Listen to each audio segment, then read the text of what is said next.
अस्सलाम वालेकुम students, welcome to infinity plus. आज के इस लेक्चर में हम डिस्कस करेंगे डेफिनेशन ऑफ टोपोलॉजी और इसके साथ हम ये डिस्कस करेंगे व्हाई वी स्टडी टोपोलॉजी। हम टोपोलॉजी को क्यों पढ़ें, यानी टोपोलॉजी ने हमारे सर पर ऐसा कौन सा एहसान किया है जिसकी वजह से हम इस सब्जेक्ट को पढ़ें। क्या इससे पहले बाकी सब्जेक्ट्स इस काम को नहीं कर रहे थे? चलें, इन क्वेश्चंस का आंसर मैं इस लेक्चर में दूंगा। अगर डियर स्टूडेंट्स आपने मेरे पहले 2 लेक्चर्स नहीं सुने तो उनका लिंक डिस्क्रिप्शन में अवेलेबल है, आप वहां पे जाके उनको सुन लें। क्यों? क्योंकि पहले लेक्चर में मैंने आप लोगों के लिए जनरल टोपोलॉजी के बारे में कंप्लीट कॉन्सेप्ट्स प्रोवाइड किया है और उस कॉन्सेप्ट में मैंने आपको टोपोलॉजी के बारे में डिटेल से बताया है, उसके आइडियाज़ के बारे में बताया है और एप्लीकेशन ऑफ टोपोलॉजीज बताई हैं। इसी तरह दूसरे लेक्चर में डियर स्टूडेंट्स मैंने वो रिकमेंडेड बुक्स, वो बेस्ट बुक्स जो मुझे लगता है कि बेस्ट बुक है टोपोलॉजी की, उनके बारे में मैंने तकरीबन डिटेल में बताया है और उनका लिंक भी मेरे उस लेक्चर नंबर 2 के डिस्क्रिप्शन में अवेलेबल है। चलिए डिस्कस करते हैं आज के लेक्चर को। डियर स्टूडेंट्स आज का बेसिकली लेक्चर है हमारा टोपोलॉजी का। तो अगर आप टोपोलॉजी को सीखना चाहते हैं तो इससे पहले आपको 2 कॉन्सेप्ट्स का पता होना लाजमी और जरूरी है। पहला कॉन्सेप्ट है हमारे पास सेट का। सेट क्या होता है? ये एक आम सा कॉन्सेप्ट है जिसे ऑलमोस्ट तमाम स्टूडेंट्स, मैथमेटिक्स के स्टूडेंट्स जानते हैं। Collection of distinct object is called to be a set. ये हमारे पास सेट का एक आइडिया है या सेट की एक डेफिनेशन है या सेट का आपके पास कॉन्सेप्ट है। मिसाल के तौर पर हमारे पास कोई सेट है, सपोज दैट एक्स, इसमें एलिमेंट है कोई से ए और बी। अब सेट को हमेशा कैपिटल लेटर से डिनोट करते हैं और इसमें ये जो एलिमेंट अवेलेबल हैं इनको हम एलिमेंट्स या मेंबर ऑफ सेट कहते हैं। अच्छा डियर स्टूडेंट्स, इसके सबसेट क्या होंगे? पहला कॉन्सेप्ट हमारे पास सेट का है और दूसरा कॉन्सेप्ट है हमारे पास सबसेट का। अगर आप किसी सेट के सबसेट देखना चाहते हैं तो पहले आपको उसके पावर सेट्स का पता होना जरूरी है। पावर सेट कैसे निकालते हैं डियर स्टूडेंट्स? पावर सेट हमारे पास इस तरह निकाला जाता है कि इसका फार्मूला होता है 2 रेज़ पावर n। अब n से मुराद है जितने भी किसी सेट में एलिमेंट्स अवेलेबल हैं। कितने एलिमेंट्स अवेलेबल हैं? 2 एलिमेंट्स हमारे पास, यानी n इज इक्वल टू 2 है तो ये क्या आ जाएगा? 2 raise power 2 is equal to 4। तो हम इसको कुछ इस तरह, इसके पावर सेट में ये एलिमेंट्स आ सकते हैं 5 a b a b। अच्छा अब हम डिस्कस करते हैं इसमें से कितने हम सब, आप इसमें से कोई से सबसेट बना सकते हैं। सपोज दैट हमारे पास टा1 है, सपोज दैट टा1 हमारे पास है 5 और a, ये हमारे पास कोई पॉसिबल सबसेट है। इस सेट के कलेक्शन जो है पावर सेट, उसमें से कोई सा हमारे पास पॉसिबल सबसेट आ गया। इसी तरह हमारे पास टा2 है 5ax, या x मतलब ये है कि आपके पास कंप्लीट, या मैं इसको a भी लिख देता हूँ। ये भी हमारे पास कोई कलेक्शन है सबसेट की, जो कि इसके पॉसिबल सबसेट हैं, उसके सबसेट की ये हमारे पास कोई सी कलेक्शन ले ली। अब डियर स्टूडेंट्स हमने यहाँ पे डिस्कस कर लिया सेट को और उसके पॉसिबल सबसेट को। अच्छा अब डियर स्टूडेंट हमारे पास पॉसिबल सबसेट का भी पता चल गया, सेट का भी पता चल गया, तो इसका टोपोलॉजी से क्या लेना देना है? चले मैं आपको बताता हूं कि इसका टोपोलॉजी से क्या रिलेशन है, क्या ताल्लुक है, या इसका टोपोलॉजी से क्या लेना देना है। अब हम डिफाइन करते हैं टोपोलॉजी को। टोपोलॉजी क्या है डियर स्टूडेंट्स? टोपोलॉजी की कुछ डेफिनेशन इस तरह है, let X be a non empty set,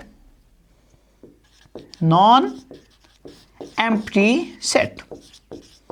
okay अच्छा उसके बाद ये अब नॉन एम्प्टी सेट की आपको ये यहां पे समझ आ गई, कोई सेट जिसमें कोई से एलिमेंट्स उसको नॉन एम्प्टी सेट कहते हैं। ठीक है, अब टोपोलॉजी के आगे यूज होता है लेट टा बी द।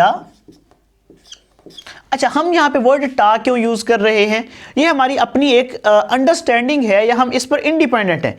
आप टा की जगह पर आई भी यूज कर सकते हैं। क्यों? हमारे चैनल का नाम है इन्फिनिटी प्लस, तो आप आई यूज कर लें, आपकी मर्जी है। आप टा यूज कर लें, आप अपने नाम का अल्फाबेट यूज कर लें, कुछ भी यूज कर सकते हैं, लेकिन हम जनरल टा यूज करते हैं, टोपोलॉजी को डिनोट करते हैं। क्योंकि टोपोलॉजी टी से डिनोट हो रही है तो इसलिए इसको टा लिखते हैं ताकि एक दूसरे के साथ सिमिलरिटीज मिल जाएं।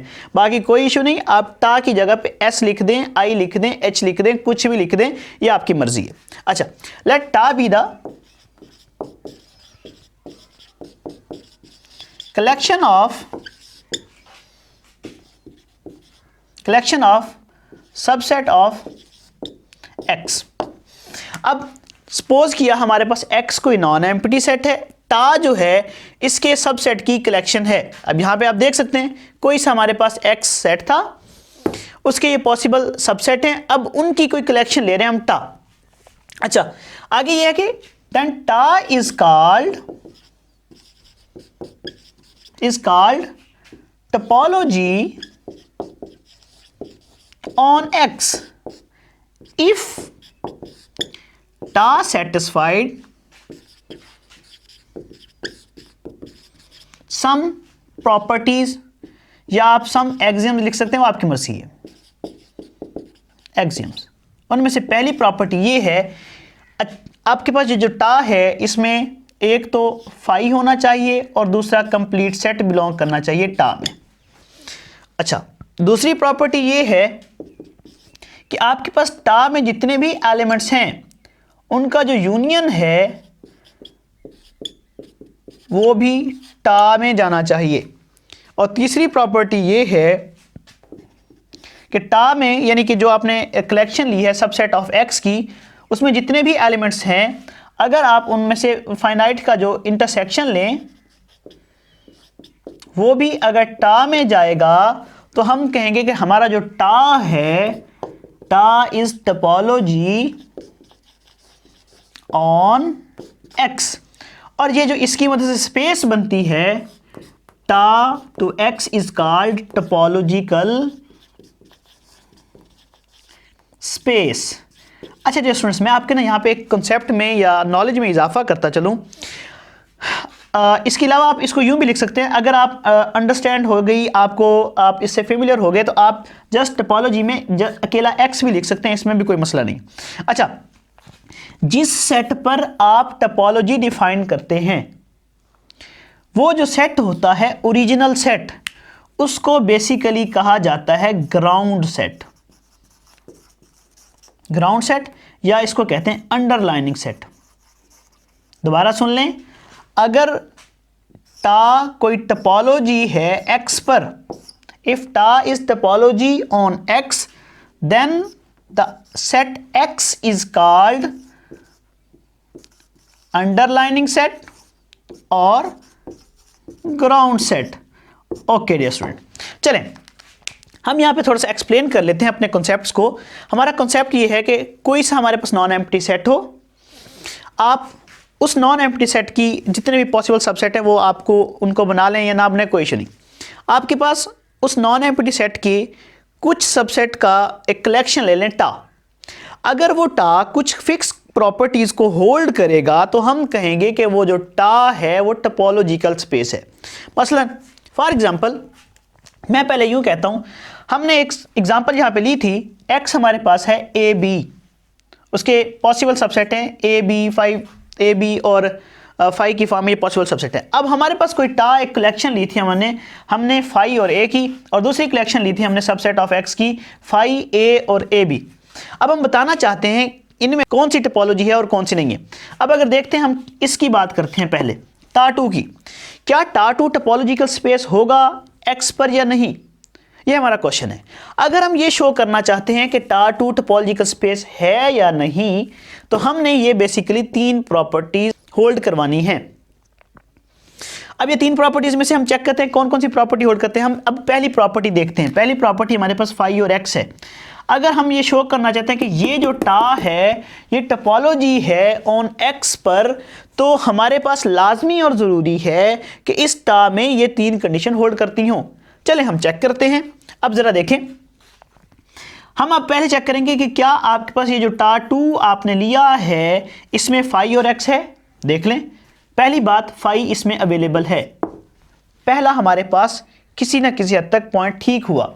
अब देखें एक्स, अब हमारे पास एक्स इस टाइम ये था, कौन सा एलिमेंट है ए और बी, ए और बी भी इसमें मौजूद है। तो इसका मतलब ये है कि इस सेट में फर्स्ट कंडीशन होल्ड कर गई है। ओके, अब हम चलते हैं सेकंड कंडीशन की जानिब। सेकंड कंडीशन हमारे पास है यूनियन की।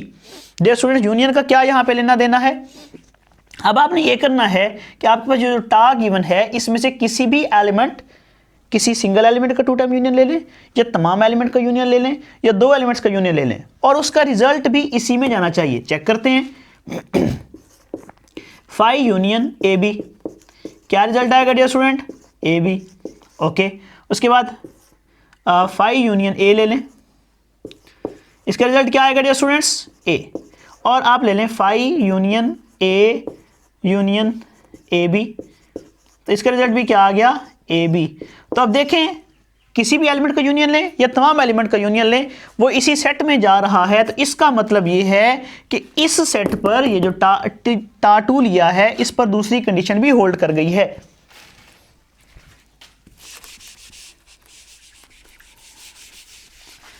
अब हम चेक करते हैं थर्ड कंडीशन को, सेकंड कंडीशन भी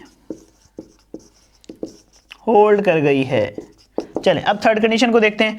थर्ड कंडीशन क्या है हमारे पास कि इंटरसेक्शन भी किसी भी एलिमेंट का जो कि फाइनाइट है या सिंगल एलिमेंट का मतलब होगा कि एक ही एलिमेंट को 2 टाइम लेके उसका इंटरसेक्शन ले, वो चेक करते हैं क्या उनका रिजल्ट भी इसी सेट में जाता है।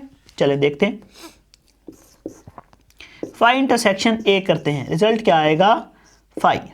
अच्छा, ए इंटरसेक्शन ए भी करते हैं, रिजल्ट क्या आएगा? ए। ओके, अब इसी तरह phi intersection A B, result क्या आएगा हमारे पास? फाई। तो देखें इंटरसेक्शन भी इसी सेट में बिलोंग कर गया है, तो इसका मतलब है इस सेट पर थर्ड कंडीशन भी होल्ड कर गई है, यानी थर्ड कंडीशन होल्ड। सो हम कह सकते हैं कि ये जो टा2 है ये टोपोलॉजी है ऑन गिवन सेट एक्स। हम कहेंगे टा2 is topology on X. Dear student, ये है हमारे पास टोपोलॉजी का कॉन्सेप्ट और टोपोलॉजी को होल्ड करवाने का तरीकाकार। अच्छा, हम इस सेट को देख लेते हैं, क्या ये टोपोलॉजी है या नहीं है। देखें स्टूडेंट, अब हमारे पास पहली कंडीशन ये होल्ड करवानी है कि खाली सेट और कंप्लीट सेट, यानी फाई और कंप्लीट सेट उसी सेट में, यानी कि जो आपने कलेक्शन लिया उसमें बिलोंग करना चाहिए। अगर हम इसकी बात करते हैं, इसमें फाई तो है लेकिन एक्स अवेलेबल नहीं है, तो ये जो है सेट ये टोपोलॉजी नहीं है। अच्छा डियर स्टूडेंट, यहाँ पे मैं एक और आपको पॉइंट का इजाफा करता चलूँ। अगर कोई सेट 2 कंडीशन को होल्ड करता है और किसी एक सिंगल कंडीशन को होल्ड नहीं करता, तो उस सूरत में भी आप कहेंगे कि वो टोपोलॉजी नहीं है। यानी आपका कोई भी सेट टोपोलॉजी तब बनेगा जब वो तीनों कंडीशन को सेटिस्फाइड करेगा या होल्ड करेगा, अदरवाइज आपका जो सेट है वो टोपोलॉजी नहीं बनेगा। डियर स्टूडेंट्स, ये तो बात होगी हमारी टोपोलॉजी की। अब हम जवाब देते हैं, अब हम दूसरे सवाल का जवाब देते हैं, और हमारा दूसरा सवाल ये था कि टोपोलॉजी ने हमारे लिए कौन सी आसानियां पैदा की हैं जिसकी वजह से हम इसको पढ़ें, यानी हम टोपोलॉजी के सब्जेक्ट्स को पढ़े ही क्यों। डियर स्टूडेंट, मैं आपको इसका आंसर करूंगा। देखें, टोपोलॉजी से पहले हमारे पास काफ़ी सारे सब्जेक्ट थे, जैसा कि कैलकुलस हो गया, रियल एनालिसिस हो गया, उनमें हम काफ़ी सारे टॉपिक्स पढ़ते हैं, जिस तरह के हम पढ़ते होते हैं लिमिट, कॉन्टिन्यूटी और इस तरह कन्वर्जेंट, नेबरहुड, और इसी तरह हम पढ़ते हैं कनेक्टनेस, कॉम्पैक्टनेस, इंटीरियर, एक्सटीरियर। ये तमाम टॉपिक्स जो थे हम रियल एनालिसिस में या कैलकुलस में पढ़ते थे। अब ये जो तमाम टॉपिक्स हैं ना डियर स्टूडेंट, इन तमाम का जो बेसिक कॉन्सेप्ट है वो है ओपन सेट। अब ओपन सेट कैसे निकाला जाता था टोपोलॉजी से पहले? अब ओपन सेट इस तरह निकाला जाता था आपके पास कि अगर आप ओपन सेट को निकालना चाहते थे, आप कहते थे कि हमारे पास कोई एक सेट हो, उसमें कोई पॉइंट हो, अगर उसके गिर्द ओपन बॉल हो, फिर अगर ओपन बॉल इंटीरियर पॉइंट हो उसका, तो हम उसको कहते थे ओपन सेट है। फिर ये निकाला जाता है डिस्टेंस फार्मूले से। यानी पहले आपके पास ये जो ओपन सेट निकाला जाता था डियर स्टूडेंट, ये बेसिकली निकाला जाता था, मैट्रिक्स स्पेस डिफाइन की जाती थी, इस पर डिस्टेंस का फार्मूला अप्लाई करते थे, फिर हम ओपन बॉल बताते थे, फिर जाके हमारे पास ओपन सेट कहीं जाकर आता था। और ये जो ओपन सेट था ये इन तमाम कॉन्सेप्ट्स में यूज़ होता था। मैथमेटिशियंस ने रिसर्च की और एनालिसिस स्टार्ट किया कि क्यों ना ये जो इतना सारा ओपन सेट को निकालने का प्रोसेस है, हम क्यों ना इसको इस तरह बिल्डअप करें कि हमें मैट्रिक्स स्पेस की ज़रूरत ना पड़े और डिस्टेंस फार्मूले की ज़रूरत ना पड़े, ओपन बार की ज़रूरत ना पड़े, यानी डायरेक्ट हम ओपन सेट को बता दें। तो रिसर्च के दौरान उन्होंने 3 कैरेक्टरिस्टिक्स ओपन सेट के लिए बताई कि अगर कोई सेट कुछ फिक्स प्रॉपर्टीज़ को होल्ड करे तो हम उसको कहेंगे ओपन सेट, और ओपन सेट का बेसिकली लेना देना है इन तमाम कॉन्सेप्ट्स के साथ। तो वो फिक्स प्रॉपर्टीज़ कुछ ये थी, फिक्स प्रॉपर्टीज कुछ हमारे पास ये थी। एक थी कि वो जो ओपन सेट जिसको आप डिफाइन कर रहे हैं उसमें फाई और एक्स हो। दूसरा, उसमें तमाम एलिमेंट्स का यूनियन एग्जिस्ट करता हो। और तीसरी कंडीशन थी कि उसमें फाइनाइट एलिमेंट्स का इंटरसेक्शन भी एग्जिस्ट करता हो। अगर किसी सेट में ये तीनों कंडीशन होल्ड करती थी तो हम कहते थे उसको ओपन सेट। अब जरा आप देखें टोपोलॉजी की डेफिनेशन को। टोपोलॉजी की डेफिनेशन क्या है? किसी भी सेट को आप टोपोलॉजी कहेंगे अगर उसमें फाई और एक्स हो, अगर उसमें तमाम एलिमेंट्स का यूनियन हो, अगर उसमें फाइनाइट एलिमेंट्स का इंटरसेक्शन अवेलेबल हो, तो हम उसको टोपोलॉजी कहते हैं। तो ये जो तमाम कॉन्सेप्ट्स थे, मीट्रिक स्पेस, डिस्टेंस, बॉल और उसके बाद जो ओपन सेट आता था, इन तमाम को टोपोलॉजी ने ख़त्म कर दिया। टोपोलॉजी ने बताया कि आपके पास कोई सेट हो जिसमें ये कंडीशन हो, ये कंडीशन हो और ये कंडीशन हो, उसको आप टोपोलॉजी कहते हैं। और टोपोलॉजी के सेट को ही ओपन सेट कहा जाता है। तो ये वो इजी कॉन्सेप्ट था, ये वो इजी प्रॉब्लम था जिसको टोपोलॉजी ने सॉल्व कर दिया। इससे पहले ओपन सेट को निकाला जाता था मैट्रिक्स स्पेस की मदद से, फिर उसमें डिस्टेंस का फार्मूला अप्लाई करते थे और फिर हम ओपन बाल लेते थे, उसके बाद जाके आता था हमारे पास ओपन सेट। तो टोपोलॉजी ने आपके लिए क्या आसानी पैदा कर दी? टोपोलॉजी ने कहा कि आपके पास कोई सेट हो, उसका कोई एक कलेक्शन ऑफ सबसेट का एक कोई सेट बना लें। अगर वो सेट कुछ फिक्स कंडीशन को होल्ड कर जाए, आप उसको टोपोलॉजी कहते हैं।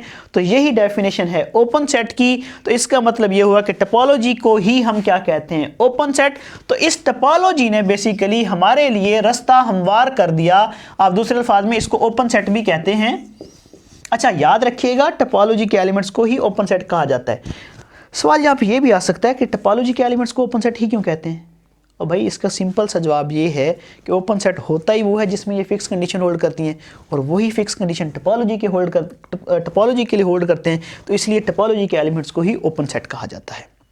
अच्छा, अब ओपन सेट ने और आपके पास किसी सेट ने मिलकर पूरे सब्जेक्ट को जन्म दिया। उस सब्जेक्ट का नाम है टोपोलॉजी। अब इसकी मदद से देखें आपके लिए बड़ी आसानियाँ पैदा हो गई हैं। एक आसानी तो ये हुई है कि आप ओपन सेट की मदद से क्लोज्ड सेट बता सकते हैं। इसी की मदद से आप इंटीरियर निकाल सकते हैं, इसी की मदद से आप एक्सटीरियर निकाल सकते हैं, और इसी ओपन सेट की मदद से ही आप फ्रंटीरियर निकाल सकते हैं। इसी की मदद से आप कनेक्टनेस बता सकते हैं, इसी की मदद से आप कॉम्पैक्टनेस बता सकते हैं। तो ये आप हिसाब लगा लें कि आपके पास ये टोपोलॉजी कितना इंपॉर्टेंट सब्जेक्ट है और इसने आपकी लाइफ में कितनी आसानियाँ पैदा कर दी हैं। तो डियर स्टूडेंट्स, ये था हमारा आज का लेक्चर।